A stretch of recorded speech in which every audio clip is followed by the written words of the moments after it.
about half a year, and I was reading this great book. Mm. And then I had another classical teacher when I moved to Edinburgh, and a few lessons with a jazz guy as well. But yes, essentially self-taught. Very nice. Yeah. Cool.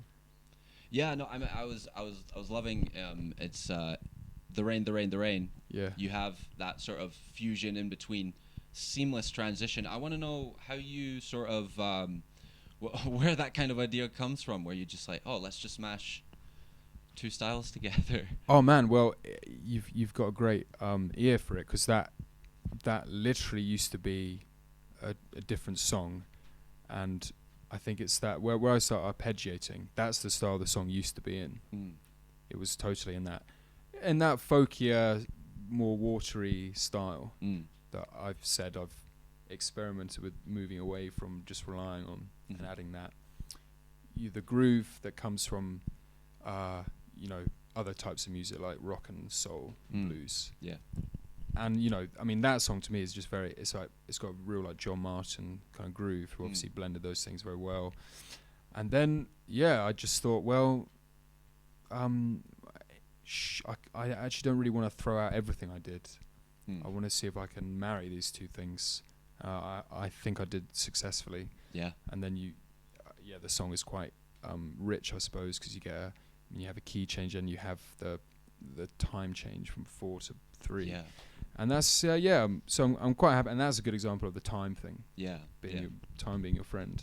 No, of course. I mean, like, it almost seems seamless, like when you. Well, that's good. Yeah. When you do it, and it's a very like unique sound. It always picks my ear back up when you switch nice over. One, man. Yeah. And that tune has been recorded with a trio as well, electric trio, nice. as is the Stephanie song, and I think it really comes through on that when you have, the rhythm of a drum kit and a bass. Yeah. Yeah. That's another question I wanted to ask, actually. What's your opinions on playing with a band? You obviously like to play with your you always like play by yourself. But yeah, what's your opinions on a band? I like to play with a band too. Yeah. Yes, and I would, I really look up to people like John Marshall or James Taylor. They're solo, arguably fundamentally solo, but then they're songwriters, but then they always have a band they can play with and have a more expansive sound. So I would ideally love to be able to do both and play my song solo and record solo and play with a band and record with a band. And at this stage of my career, it's just been a question of logistics, really, because musicians need to get paid and stuff, and musicians can't always be in your band. Yeah. So there's been a learning curve there about what is actually possible with the music you make, and just doing things solo is logistically quite simple. Yeah, fair enough. And I hope, I can build on that and use a band as I progress.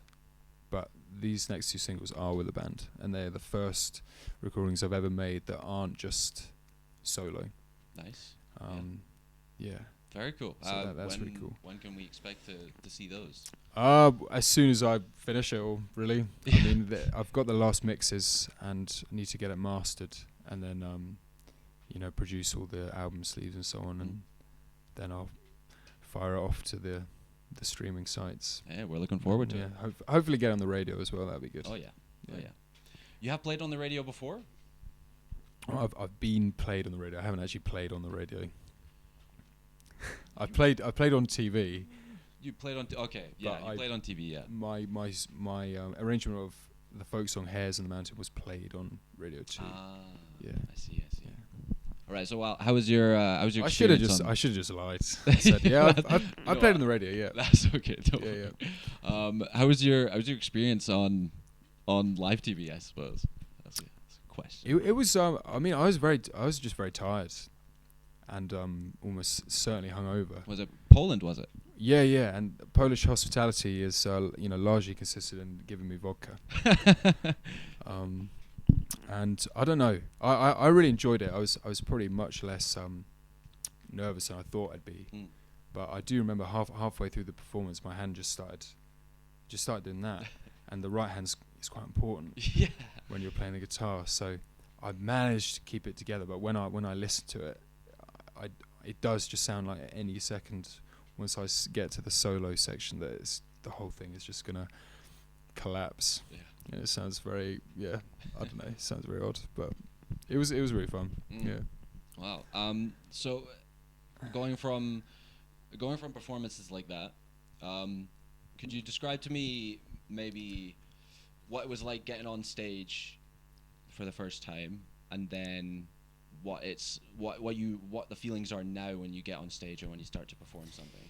Yes. Well, yeah. Speaking of the hand shaking, I mean, I remember the first open mic I did on my own, and the first gig I ever did, which I actually did with a friend. I was so nervous. I basically felt like I'd left my body. And I've spoken to lots of people, and they seem to have a similar experience. It was just so odd and strange and horrible. But yeah, and I suppose I like to think of it as just slowly you re-enter your body. Okay. When you're performing, I think that's been the experience of me learning how to perform live, which is totally a different thing to being in your bedroom. Oh yeah, definitely. Because just like your brain is in this different environment, you can know a song very well, but you don't know it in that environment. So you have to almost relearn how to do everything else in that environment. And I'm still learning how to do that, but I think the more I do it, the more you just learn to just be in your body, be in the music, and really be able to focus. And that's everything when you're performing, is focus and enjoyment and relaxing. And these are all things to learn, to actually just be able to enjoy it. Like, that's great. No, for sure. And that means if a little mistake does come, you don't freak out. You just sort of laugh it off, and maybe no one even notices anyway. What work or performance would you say you're most proud of right now? Well, let's take Is Red Today. And yes, we mentioned the TV thing. That was obviously that was great. And yeah, game played on Radio 2 with no manager or promotion or anything. I just sent a CD. I think that was very important for me, just to get that sense of validation from someone who's not your mum or your friend, basically. Yeah. I think I certainly can't just make art in a cave, for its own sake. Like I need a little bit of recognition. I think, and I think, to be honest, I wouldn't be surprised if everyone. I think we all need that. Yeah. That validation from. It's an authentic. It's real. I think, but you can't depend on that totally, because then you just become vain. So you need to have a good balance, and every so often you get those moments of validation, and you can just sort of calm your imposter syndrome a bit. Yeah. A wee bit of a celebration for you. Yes, but I'd say the TV thing and the radio thing, and I did a whole Fringe run this summer with my very good friend and colleague Stuart Honeyman. We did our original stuff for a whole Fringe run. That was really good. Very proud of that. Yeah. Okay, so let's see. When you're writing a song, what do you like to base your songs around? Do you find that it comes from personal experience, or it comes from musical inspiration, or is it entirely dependent on what song you're aiming for? I suppose it's all of those things. Yes. To be honest, I think mostly it does just start with a little melody that I just elaborate on. And often the theme or the lyrical content won't come till much later, and it's based on how the tune makes you feel. I suppose so, or just whatever seems to work at that time. I can remember I would just have a sound, just placeholder sounds, and then they become words. and then sometimes you have a very definite idea what you want to write about first, and the music follows. So it can be, it's not always one way. I'm trying to think about what the last thing I wrote was. I mean, could you maybe give me an example of a song that you've wrote that you intended to write from the get-go? Yes, that's a good question. Yes, of those I play today, Stephanie, I definitely intended to write this comic song about being in love with the kayak instructor that worked with us on my holiday with my friends. That's a very clear example of that. Did Stephanie ever reciprocate? Well, it actually turned out I'd confused her name with someone else, so she was actually called Teresa, which is probably good, really. Yeah. At least you won't know exactly who it's about. It would be harder to press charges. Yeah. Awesome. Let's see. A couple more questions. Or I have a song about the Royal Oak Folk Pub where I have a session. And again, I set out there, obviously, I wanted to write a song about this place. So, yeah, it can be like that. Yeah. But the default of writing about love is always always there. And then it's almost like you're deciding, should I not write a love song this time? Yeah, that's always the... Kind of like pizza is the default of food. And you think, should I not have pizza tonight? Yeah, actually, I get that. I get that a lot. Yeah. All right, spitting facts here, Alasdair. Right. Where can people find you? Well, they can find me at my session at the Royal Oak every Sunday.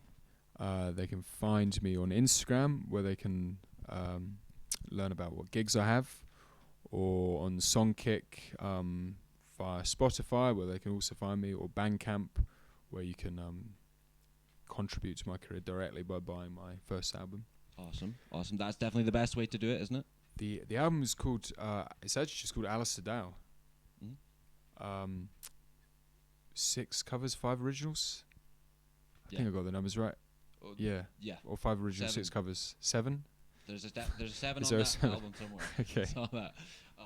Any future recordings or events that we can look forward to you want to plug? Yes, absolutely. The 2 singles I mentioned, Stephanie and The Rain, The Rain, The Rain, which I recorded with a trio, electric guitar, bass, drums.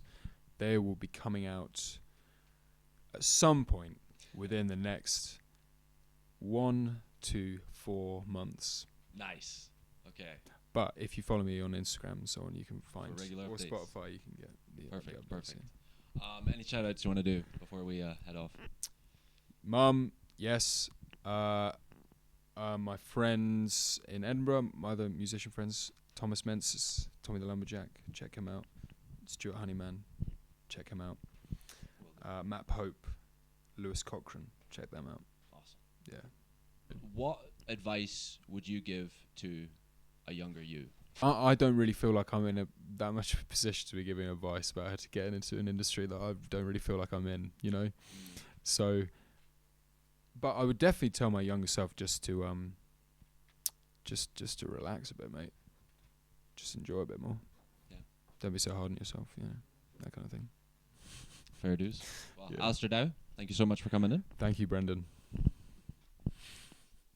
That's been Cult Media. That's all for next time. Well, we'll see ya on the next episode. Woo woo!